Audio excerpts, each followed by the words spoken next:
Hello guys what's up welcome back to my new vlog. हजुरहरूलाई मेरो च्यानलमा स्वागत छ। अनि आज चाहिँ म ट्याक्क खन्न जाँदैछु। मैले चाहिँ कोदालो अनि साबेल बोकेर हिँड्दै अब म खन्न जाँदैछु।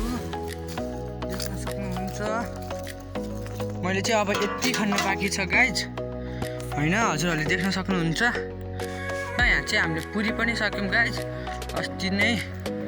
म अब यहाँ खन्न जाँदैछु। अनि यहाँनिर चाहिँ हाम्रो मेन पाइप चाहिँ गाइज हाम्रो चाहिँ ठुल्बा पनि खन्न आउनु भइसकेको छ। यहाँनिर हाम्रो ठुल्बाले चाहिँ यहाँ खन्दै हुनुहुन्छ। हेलो ठुल्बा, हाई गर्न न। ठुलो चाहिँ यहाँ लजाएर बस्नुभएको छ, ठुलो हाँसिरहन। अब यहाँनिर पुर्न जाँदैछु म चाहिँ। हाम्रो यो हो, मैले अघि नै यत्रो खने गाइज। हजुरहरूलाई चाहिँ मेरो भ्लग कस्तो लाग्यो? आई होप राम्रो लाग्यो भन्ने आशा गर्दछु। यो भ्लगलाई लाइक, कमेन्ट एन्ड सब्सक्राइब गर्नु भने चाहिँ नभुल्नु होला। Thanks for watching and bye by.